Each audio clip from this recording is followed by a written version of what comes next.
நஹ்மதுல்லாஹல் அலீம் வனுஸல்லி அலா ரசூலில் கரீம் அம்மா பாத். அன்பான ஜமாத்தார்களே, பெரியோர்களே, அல்லாஹுவின் அருளால் ஃபஜ்ருடைய தொழுகையை இமாம் ஜமாஅத்தோடு தொழுதுவிட்டு அல்லாஹுவை பற்றியும் அல்லாஹுடைய ரசூலை பற்றியும் மார்க்கத்தை பற்றியும் பேசுவதற்காக கேட்பதற்காக நாம் எல்லாம் அமர்ந்திருக்கிறோம். ரப்பு சுப்ஹானஹு வ தஆலா நம்முடைய எல்லா அமல்களையும் குறையில்லாமல் நிறைவாக பரிபூரணமாக ஏற்றுக்கொள்வானாக. கைர் பரக்கத்துகள் நிறைந்த நாளாக, கெட்ட முடிவுகளை விட்டும் முசீபத்துகளை விட்டும் உலகத்தின் ஆபத்துகள் அல்லாஹ்வின் படைப்புகளின் தீங்குகளை விட்டும் பாதுகாப்பு பெற்ற நாளாக அல்லாஹ் இந்த நாளை நமக்கு அமைத்து தருவானாக. சங்கையான பெருமக்களே, உலகத்தில் வாழக்கூடிய ஒவ்வொரு மனிதனுக்கும் அதிகமான நீண்ட ஆயுள் வாழ வேண்டும் என்று ஆசை. 90 வயதில் இருக்கிற தள்ளாடி கொண்டிருக்கிற வயது முதிர்ந்தவருக்கும் இன்னும் கொஞ்சம் வருஷம் இருக்கலாமே என்கிற ஆசை. நீண்ட ஆயுள் உலகத்தில் வாழ வேண்டும் என்கிற ஆசை, அந்த ஆசையை மார்க்கம் தவறு என்று கூறுவதில்லை. நீண்ட காலம் உலகத்தில் வாழ வேண்டும் என்று ஆசைப்படுங்கள் என்று மார்க்கம் கூறுகிறது. சின்ன வயசுலேயே மௌத்தாயிராம அல்லாஹ் எனக்கு நீண்ட ஆயுளை தர வேண்டும் என்று துஆ செய்வதை இஸ்லாம் வலியுறுத்துகிறது. ஆனால் நீண்ட ஆயுள் நமக்கு கிடைக்கணும்னா என்ன செய்யணும்? நபி ஸல்லல்லாஹு அலைஹி வஸல்லம் அவர்கள் கூறுகிறார்கள், நீண்ட ஆயுள், அதிகமான வருடங்கள் உலகத்தில் ஆசை தீர தீர வாழ வேண்டும் என்றால் நீங்கள் உங்கள் உறவுகளோடு சேர்ந்து வாழுங்கள். உறவுகளோடு சேர்ந்து வாழ்கிற போது அல்லாஹ் நீண்ட ஆயுளை நமக்கு தருகிறார். நபிகள் நாயகம் ஸல்லல்லாஹு அலைஹி வஸல்லம் அவர்கள் சொன்னாங்க, மூசா அலைஹிஸ்ஸலாம் அவர்களுடைய காலத்தில் ஃபிரௌன் இருந்தான். ஃபிரௌன் ரொம்ப வயசு கொடுக்கப்பட்டவன். ஏதோ மூசா நபி மாதிரி 33 43 வயசில் உள்ள ஆள் கிடையாது. மூசா நபியினுடைய அத்தா இம்ரான், மூசா நபியோட அத்தா பேர் இம்ரான். அவங்க வாழும்போது வாழ்ந்தவன் ஃபிரௌன். இம்ரானுடைய அத்தா, அதாவது மூசா நபிக்கு அப்பா, அவங்க வாழும்போது ஃபிரௌன் வாழ்ந்தவன். இப்போ 2-3 தலைமுறையை பார்த்து வாழ்ந்தவன் ஃபிரௌன். அதிகமான நீண்ட ஆயுள் அல்லாஹ் அவருக்கு ஃபிரௌனுக்கு கொடுத்துருந்தான். ஒரு கட்டத்தில் மூசா நபி அல்லாட்ட கேட்டாங்களே, அல்லாஹ் ரொம்ப அட்டுழியம் பண்ணுறான். யார்? ஃபிரௌன். உன் இடத்துலையே கை வைக்கிறான். அன ரப்புக்குமுல் அலாங்கிறான், நான் தான் அல்லாங்கிறான். ஏன் விட்டு வச்சிருக்க? கொல்லாமுருவத்தை அழிச்சிடலாமா இல்லையா? எல்லாருக்கும் தொல்லை, நீதமான ஆட்சி இல்லை, குழந்தைகள் மீது பெரியவர்கள் மீது ஒரு பாசத்தோடு ஒரு அன்போடு ஆட்சியே சரியில்லை, ரொம்ப கொடூரமான ஆட்சியாக இருக்குது, எல்லாத்துக்கும் மேலே தான் தான் கடவுளுங்கிறான், ஏன் விட்டு வச்சிருக்கிற? அழிச்சிட வேண்டியது தானே. அப்போ அல்லாஹ் சொன்னானா மூசா நபியை பார்த்து, மூசா நபியே, அவன் அழிக்கப்படுவதற்கு தகுதி உள்ளவன் தான், எல்லா அட்டுழியமும் பண்ணுறான், என் இடத்துல நீங்கள் சொன்ன மாதிரி கை வைக்கிறான், நான் தான் அல்லாங்கிறான். ஆனால் ஏன் நான் அவனை அழிக்காமல் வச்சிருக்கேன் தெரியுமா? என்ன அவன் மக்களுக்கு மத்தியில் அநியாயமாக நடந்தாலும், கொடூரமான ஆட்சியை புரிந்தாலும், நான் தான் கடவுள் என்று சொன்னாலும், அவன் உறவுகளோடு அவன் குடும்பத்தோடு அவன் இணக்கமாக வாழ்கிறான். நல்லா யோசிங்க. ஃபிரௌன் முஸ்லீம் அல்ல, அவன் மூமின் அல்ல, நல்லவனே கிடையாது, கேடுகட்டவன் ஃபிரௌன். அப்படிப்பட்ட கேடுகட்டவனுக்கு அவன் குடும்பத்தோடு அவன் இணக்கமாக வாழ்ந்ததால் அதிகமான நீண்ட ஆயுளை நான் கொடுக்கிறேன் என்று அல்லாஹ் மூசா நபியிடத்தில் சொல்லியிருக்கிறான் என்றால், நாமெல்லாம் அந்த லிஸ்ட்டில் இல்லையே. கேடுகட்டவர்களுடைய லிஸ்ட்டில் நம்ம இருக்கிறோமா? இல்லை. நாம் மூமினாக இருக்கிறோம், முஸ்லீமாக இருக்கிறோம், எல்லாத்துக்கும் மேலே ரசூலுல்லாஹ்வுடைய உம்மத்தாக இருக்கிறோம், அல்லாஹ்வை தொழுது கொண்டு இருக்கிறோம், நோன்பு பிடிக்கிறோம், குர்ஆன் ஓதுகிறோம், நம்மால் முடிந்த இபாதத்துகளை செய்கிறோம். இருந்தாலும் 40 வயசில் 50 வயசில் மௌத்து வருதுன்னா யோசிக்கணும். ஏன்? உறவுகளுக்கு மத்தியில் இன்னைக்கு நிறைய பிளவுகள். ஒரே குடும்பத்திலேயே நிறைய பிளவுகள். அதனால் அல்லாஹ் ஆயுளை குறைக்கிறான். ஃபாத்திமா ரலியல்லாஹு அன்ஹா எப்படி தான் குழந்தைகளை வளர்த்தாங்கிறத நம்ம யோசிக்கணும்.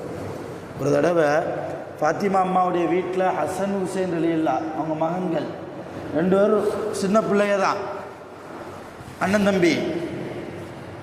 ஒரு கட்டத்தில் சண்டை போடுறாங்க 2 பேரும் விளையாட்டுக்கு.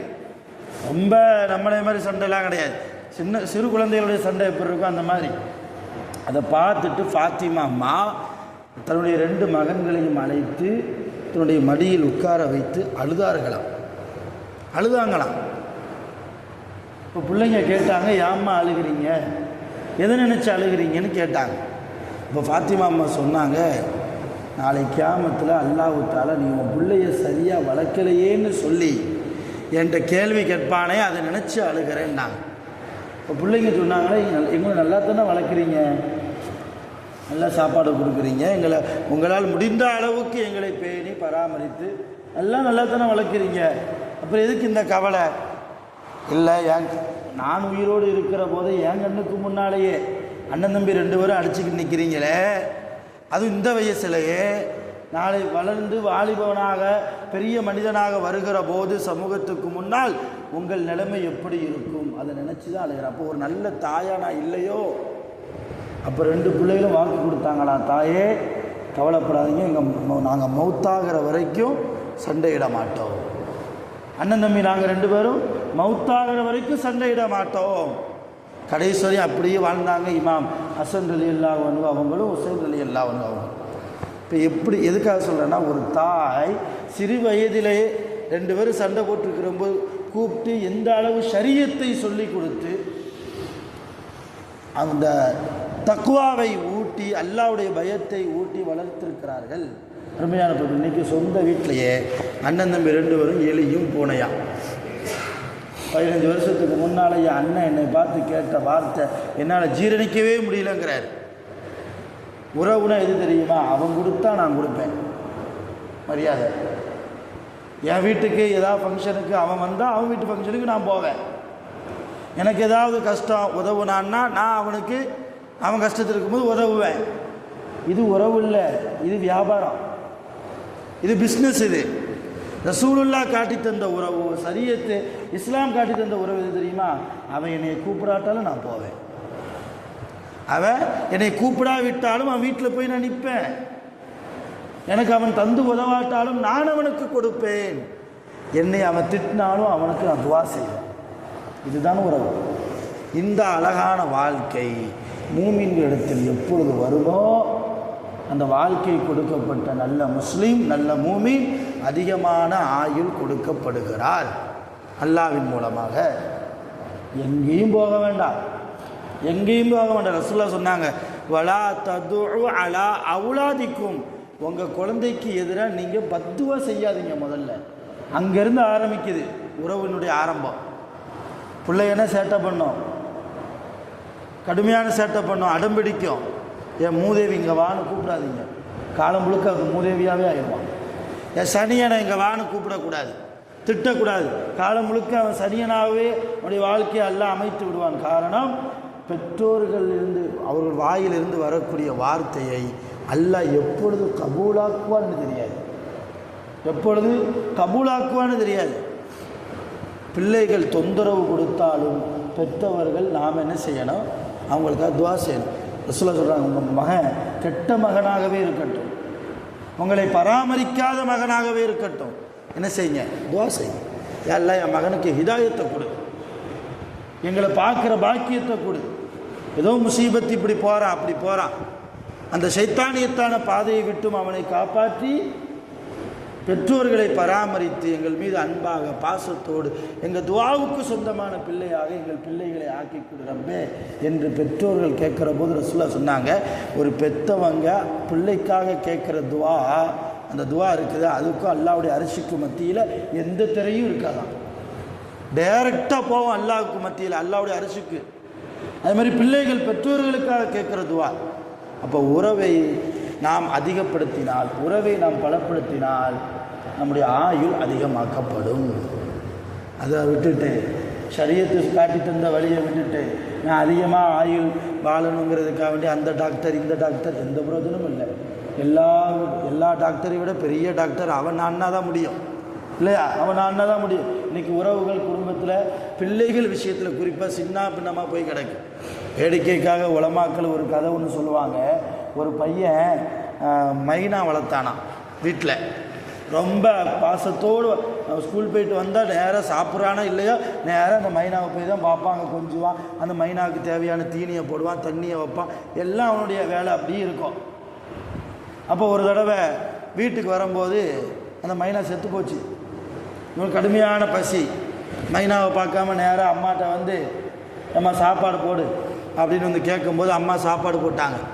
அந்த பையன் சாப்பிட்டுட்டே இருக்கும்போது அம்மா சொல்கிறாங்க, அப்பா மைனா செத்து போச்சுப்பா. சரி பரவாயில்லம்மா விடுங்கிறான். அம்மாவுக்கு ஒரே ஆச்சரியம். இன்னும் ரொம்ப பாசத்தோடு இருப்பானே, அதுக்கு ஏதாவது உடம்பு சரியில்லைன்னா கூட தாங்க மாட்டானே, செத்து போச்சுன்னு சொல்கிறேன், சரி பரவாயில்ல விடுங்கிறானே. சரி ஏதோ அம்மா விட்டுட்டாங்க. சாப்பிட்டு முடிச்சுட்டு மைனாவை தேடினான். மைனாவை சாப்பிட்டு முடிச்சுட்டு அங்கே எங்கேயும் தேடுற மைனாவை காணோம். அம்மாட்ட போய் கேட்குற, அம்மா மைனாவை எங்கம்மா, எங்கேயும் வெளியே அவுத்து விட்டுட்டியா, உனக்கு தொந்தரவாக இருக்குன்னு சொல்லி. அப்போ அம்மா சொன்னாங்களே, என்னப்பா நீ சாப்பிடும்போது தானே சொன்னேன் மைனா செத்து போச்சுன்னு. என்னம்மா சொல்கிறேன், நான் நைனா செத்து போச்சுன்னு நினச்சேங்க. எப்படி நீ மைனான்னு சொன்னதை நான் நைனா செத்து போச்சுன்னு நினச்சேன்ல, அப்படி தான் சொன்ன, நீ மைனான்னு நீ சொல்லலையே. நான் நைனால செத்து போச்சுன்னு நினச்சேன். நைனான்னா அத்தா. இப்போ அத்தா செத்து போனால் பரவாயில்ல, நினத்தை போட்டு இருக்கிற வரைக்கும் வளர்த்தாரு, அவ்வளோதான்.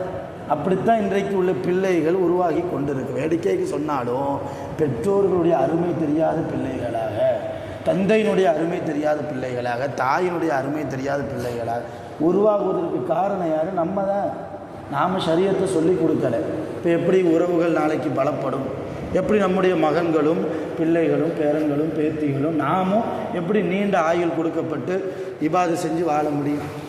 அருமையான பெருமக்களே, உறவுகளோடு இணக்கமாக சேர்ந்து நாம் வாழ்வோம். வல்ல ரஹ்மான் உறவின் மூலமாக உறவுகளின் பரக்கத்தை நாம் புரிந்து விளங்கி வாழ்வதற்கு வல்ல ரஹ்மான் நம் அனைவர்களுக்கும் அருள் புரிவானாக.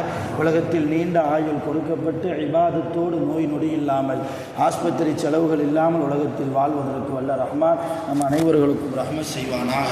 ஆகிரு தஅவானா அல்ஹம்துலில்லாஹி ரப்பில் ஆலமீன். சுப்ஹானல்லாஹி வ பிஹம்திஹி சுப்ஹானல்லாஹி வ பிஹம்திஹி அஷ்ஹது அல்லா இலாஹ இல்லா அன்த அஸ்தக்ஃபிருக வ அத்தூபு இலைக். سبحان ربك رب العزة عما يصفون الحمد لله رب العالمين. صلى الله على محمد صلى الله عليه وسلم صلى الله على محمد صلى الله عليه وسلم صلى الله على محمد يا رب صل عليه وسلم.